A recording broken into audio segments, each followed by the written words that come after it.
Assalamualaikum warahmatullahi wabarakatuh. Pertama sekali selamat mengikuti ujian semester. Nah, tentu seperti biasa para mahasiswa sering bertanya, terutama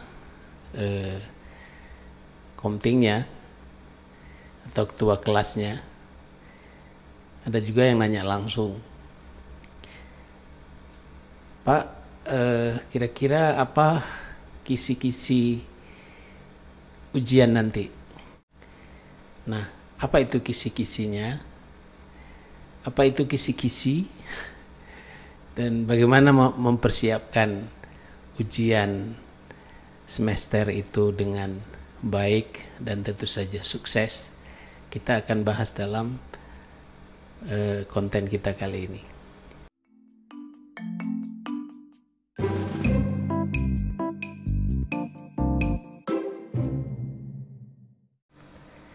Okay, before I proceed, let me introduce myself. I'm Bustami Syam, a mechanical engineer and a professor in University Sumatera Utara, Indonesia.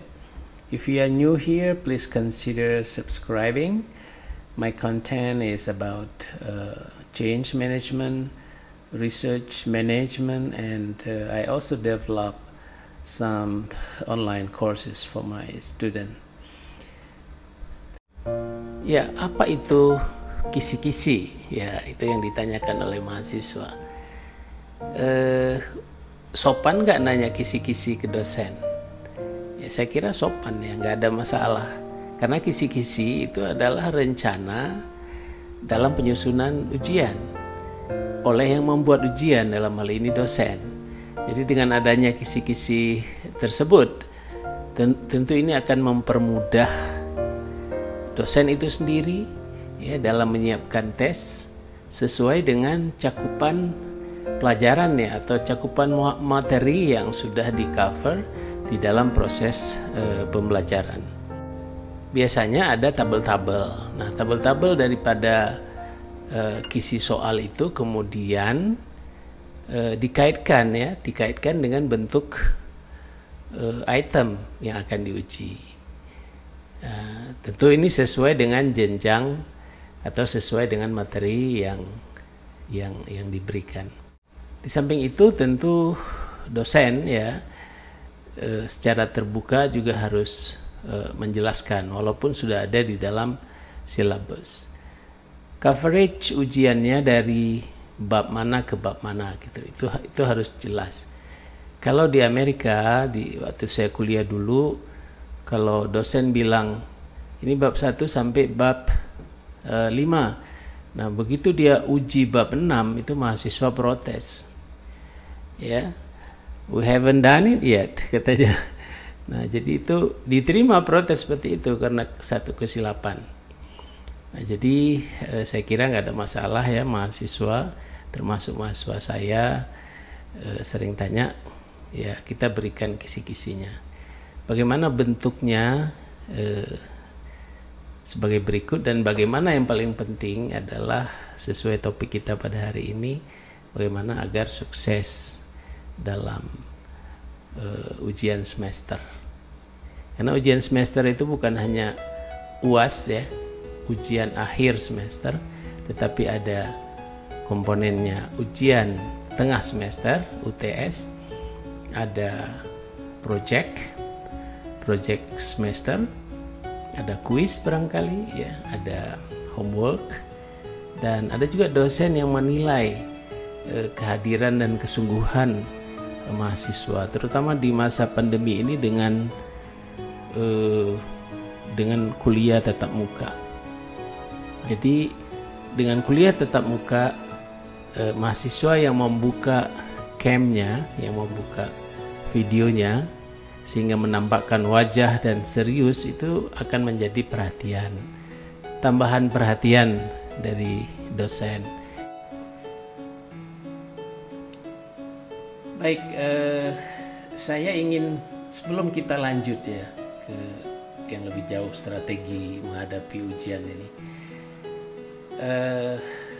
mari saya ajak adik-adik mahasiswa dan sahabat kampus semuanya untuk merenungkan ucapan dari one of the founding fathers Amerika, yaitu Benjamin Franklin. Dia bilang, if you fail to plant, you are planning to fail. Jadi kalau kamu gagal dalam membuat perencanaan, sebenarnya pada saat itu kamu sedang merencanakan sebuah kegagalan.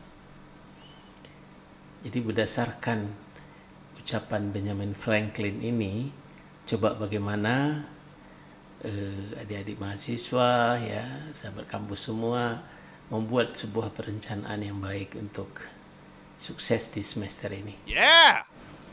Sekarang saya ingin memberikan 5 tip penting untuk dipertimbangkan oleh para mahasiswa.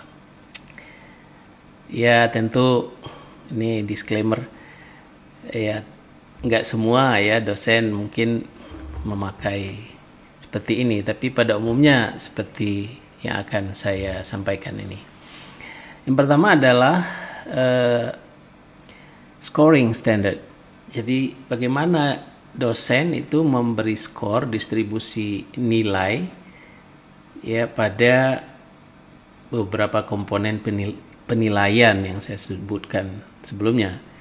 Jadi apa itu? Misalnya yang pertama adalah tugas, atau bisa juga dimulai dari kehadiran. Ya. Yang kedua, nah itu berapa persen tugas. Kemudian yang kedua kuis. Jadi kuis-kuis semua dikumpulkan ada berapa kali, itu berapa skor maksimal atau rata-rata untuk kuis. Yang ketiga adalah ujian tengah semester UTS. Yang keempat, kalau di engineering, mungkin juga di tempat lain, ada team project. Jadi ada project yang dilakukan bersama-sama satu kelompok untuk menyelesaikan masalah-masalah yang berhubungan dengan engineering. Kalau di sosial barangkali yang berhubungan dengan sosial. Baru terakhir berapa skor untuk ujian akhir semesternya. Nah, jadi kalau kita lihat ini sangat bervariasi ya, tergantung pada dosen. Tapi saya biasanya memberikan tugas 10% ya. Di sana saya sudah mempertimbangkan juga kehadiran. Kuisnya 10%, jadi sudah 20. Kemudian ada UTS 20%. Sisanya adalah untuk project dan UAS. Dan project biasanya saya akan memberikan 25%.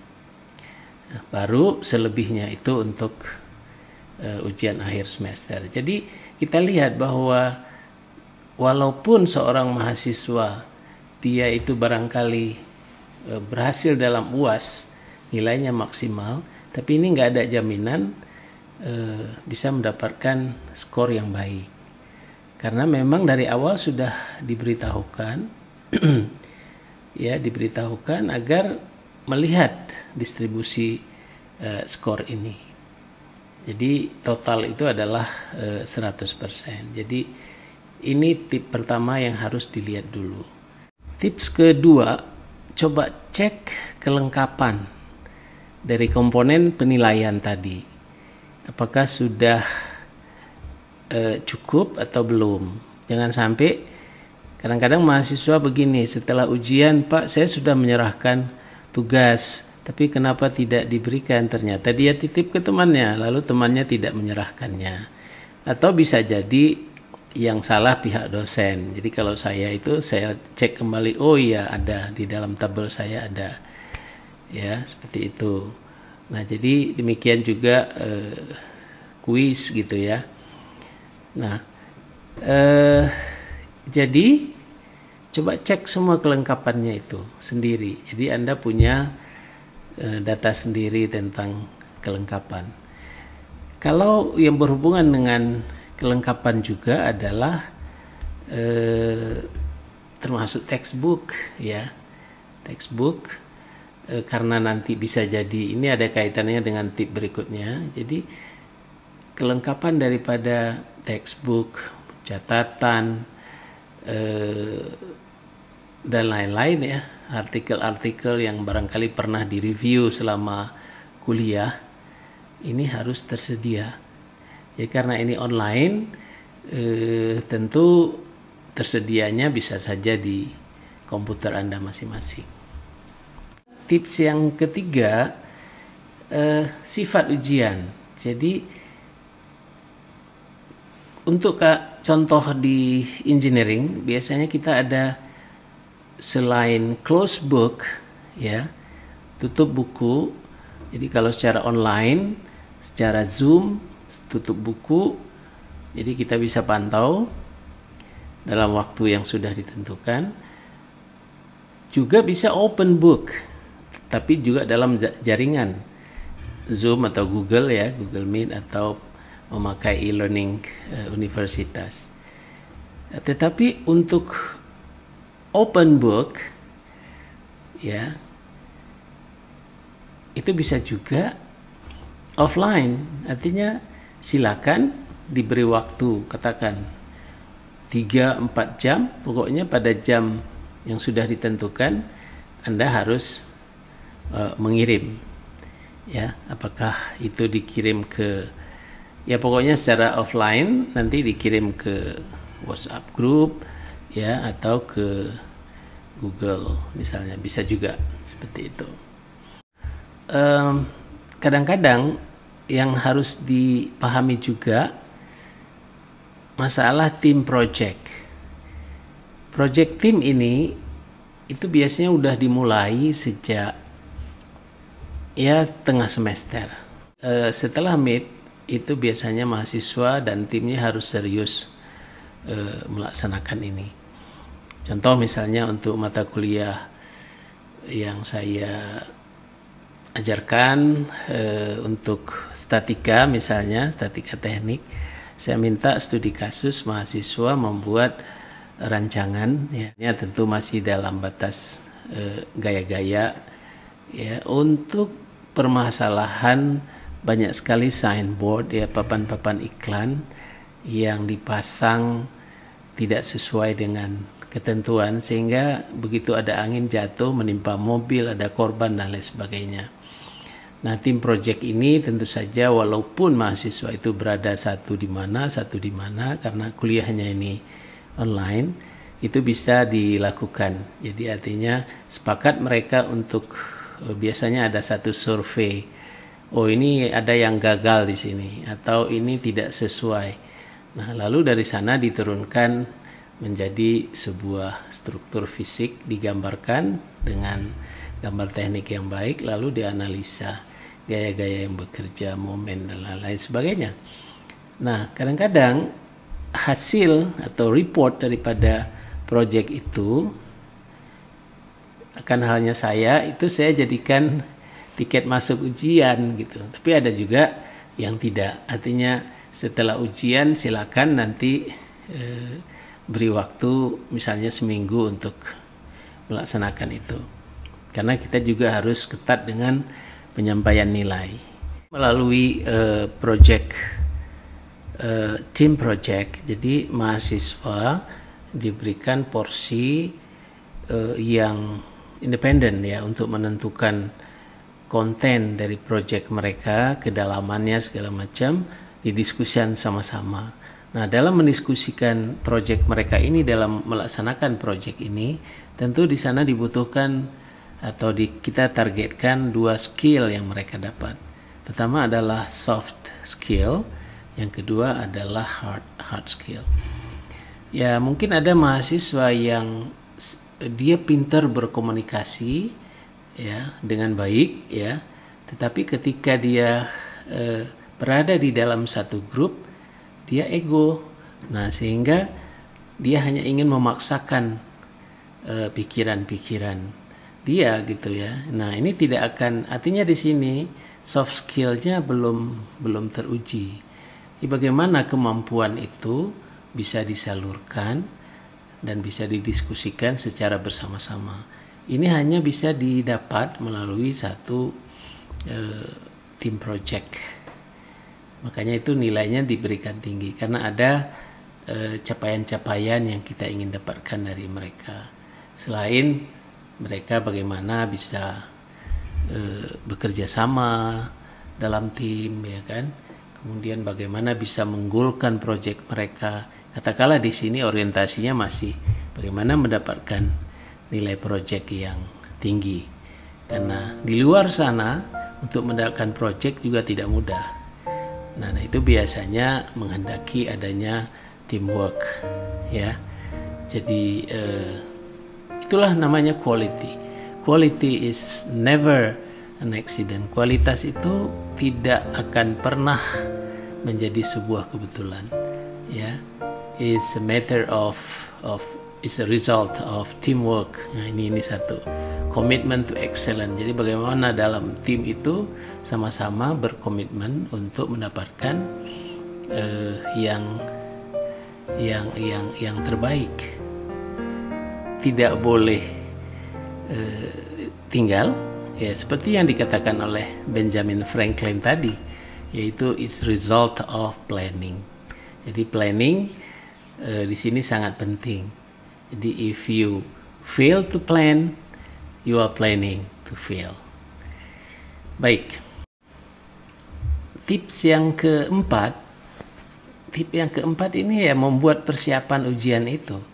Sebenarnya tidak perlu panik, tidak perlu stres, karena ujian akhir itu apalagi sudah diberikan kisi-kisinya misalnya, itu sebenarnya sudah dilalui, ya, melalui tugas, melalui project, melalui kuis, melalui ujian tengah semester. Lalu di akhir itu yang diuji, katakanlah kalau open book atau close book lah, ya, close book dalam 2 jam. 2 jam itu bukan mengukur kelulusan mahasiswa seperti yang dulu-dulu zaman-zaman saya.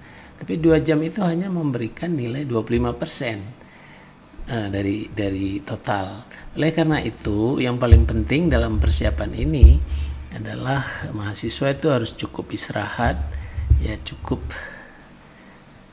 gizinya, ya, vitamin begitu. Yang paling penting juga adalah bagaimana dia mempersiapkan bahwa ujian itu sebenarnya sesuatu yang menyenangkan.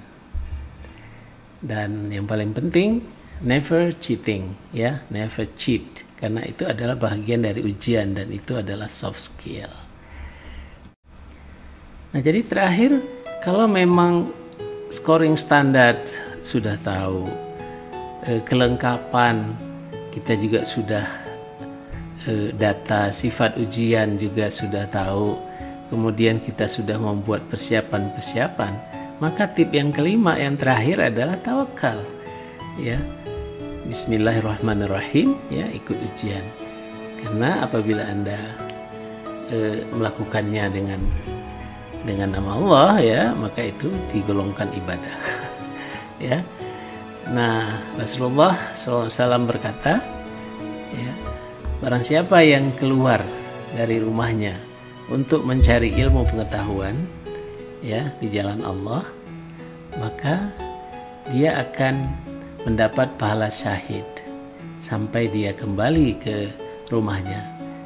Ya, karena ini online, memang ini adalah di rumah saja barangkali, tetapi pemahamannya adalah dari awal ujian sampai akhir ujian, niatkanlah itu sebuah ibadah. Demikian saja, mudah-mudahan ada manfaatnya. Dan kalau ada manfaatnya, mohon bantu yang belum subscribe, tolong subscribe dan bantu share kepada teman-temannya, mudah-mudahan bermanfaat.